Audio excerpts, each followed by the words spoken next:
I hurt my hamstring again, unfortunately, so I'll go for a scan and see how far it is. But yeah, it's really tough, but I can't be sad about it. There's nothing I can do now. Kolisi limped off the field 25 minutes into the biggest test of his comeback toward a Springbok bench that understood exactly what that walk felt like. Even Etzebeth was out there that night. So was Lou de Jager. Men who had spent most of the year rehabbing rather than playing, all named in the same 23 as their captain. And Rassie Erasmus, watching from the coaching box, already knew what the next call was. None of them yet knew what the walk was going to cost, with New Zealand still to come. If you're into rugby analysis that looks past the scoreline to the decisions coaches are actually making under pressure, hit subscribe, because it helps videos like this reach the fans who want to understand test rugby, not just watch it. Kolisi had not played a test match since the middle of the year. A hamstring strain, sustained right before the opening Nations Championship fixture against England, had kept him out of that game entirely, and out of the wins over Scotland and Wales that followed it. For a captain who turned 35 in the off-season, 3 months without test rugby is not unusual, and it is not automatically a concern. What made it manageable, in Erasmus's own account, was that South Africa had done this before. Before the 2019 World Cup, Kolisi carried a long-term knee injury into the tournament and played the majority of the games anyway. Before 2023, it was an ACL and knee problem, and the outcome was the same, a title won with Kolisi lifting the trophy at the end of it. Erasmus has said publicly that Kolisi is the one player he does not worry about when it comes to returning from injury, because the rehabilitation always happens on schedule and the frustration of the process never seems to slow him down. That history is worth pausing on, because it is easy to forget how unusual Kolisi's position actually is. He has captained the Springboks since 2018, the first black player to hold the job, and he has lifted the World Cup twice under it, in Yokohama and again in Paris, where the 2023 final at the Stade de France was settled 12-11. A captain with that record earns a certain amount of institutional trust, the kind that lets a coach look at a 35-year-old coming off a third significant injury in 4 years and still call him the safest bet in the squad. That trust was not blind faith. It was built off 2 prior recoveries that both ended in a trophy. That history is also why the Argentina selection looked routine on paper. Kolisi was named to start, his workload presumably managed the way returning players usually are. In a fixture, South Africa were expected to win against opposition they have never found comfortable, regardless of form. He got 25 minutes.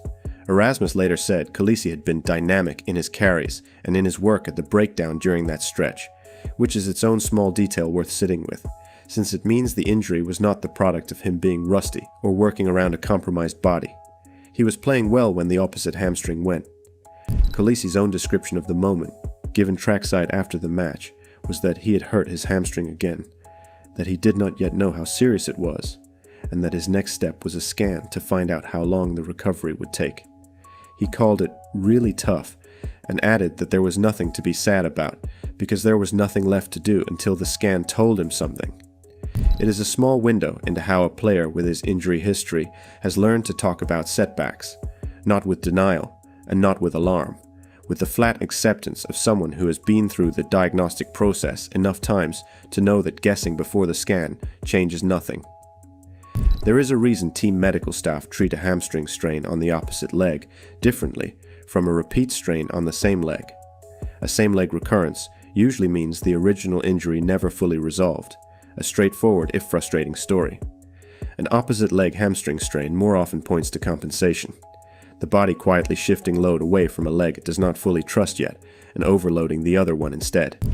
It is not automatically worse news, but it is a different diagnostic question, and it is the kind of detail medical staff weigh before a player is trusted to run at full intent again. The part of this that gets less attention is that Kolisi was not the only returning player Erasmus fielded that night. Eben Etzebeth was back from a concussion, Lou de Jager from hip surgery, and both Sasha Feinberg Mngomezulu and Morné van den Berg were returning from spells out of their own, each of the 5 unavailable, for somewhere between 1 and 3 months.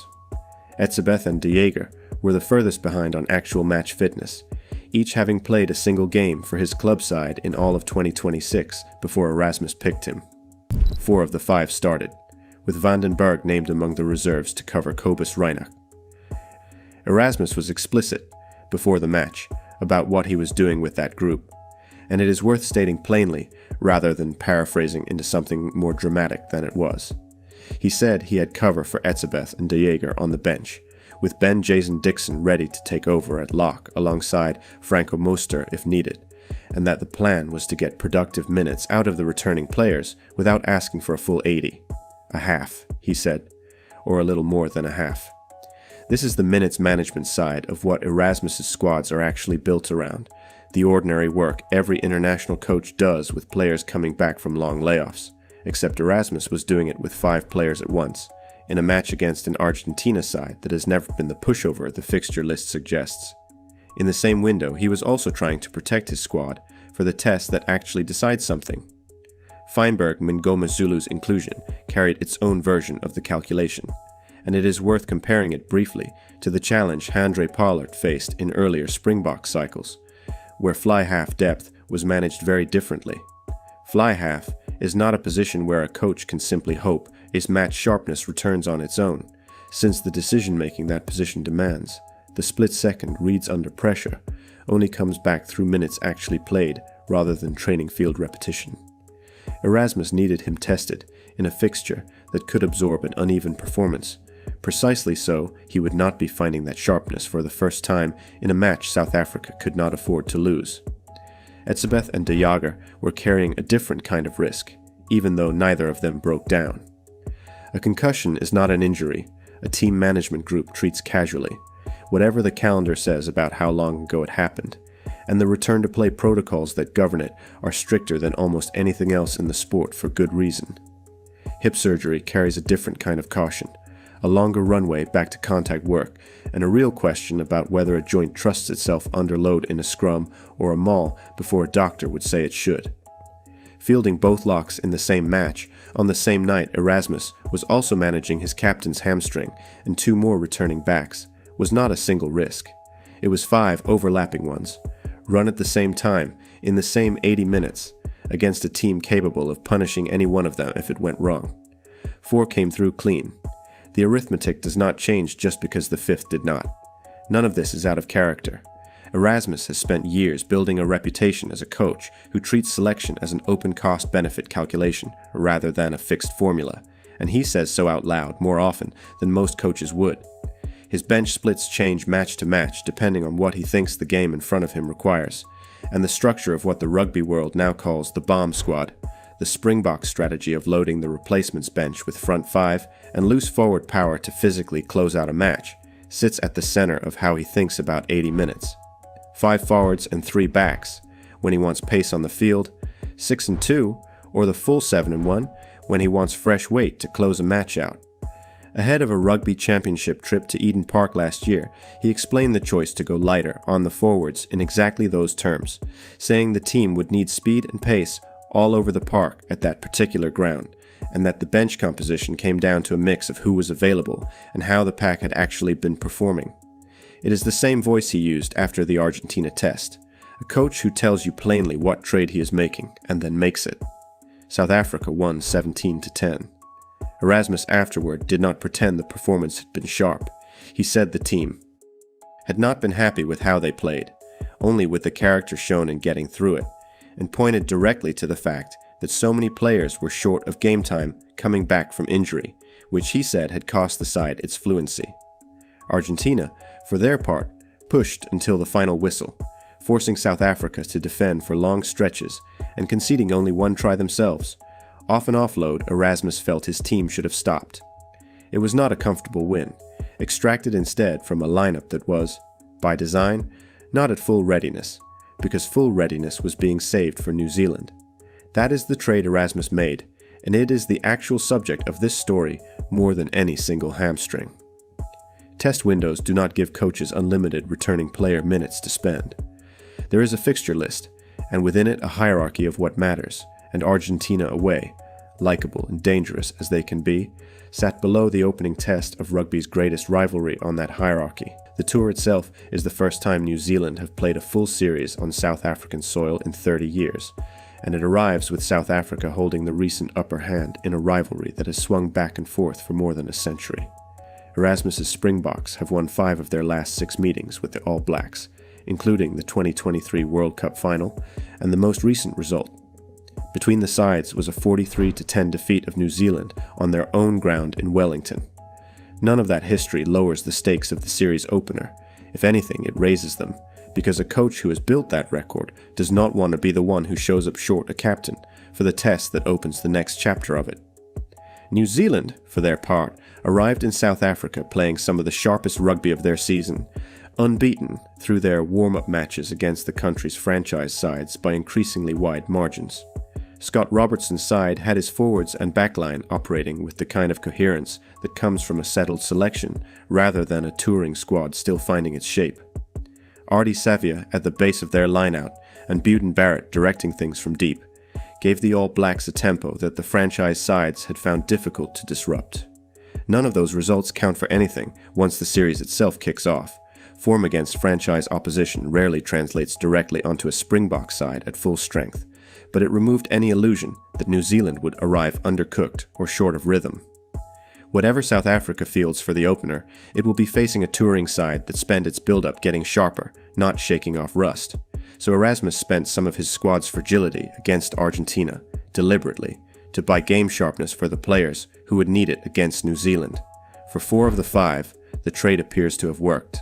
Etzebeth, De Jager, Feinberg, Mngomezulu, and Vandenberg came through the match as intended, minutes managed, fitness topped up, no new setbacks reported.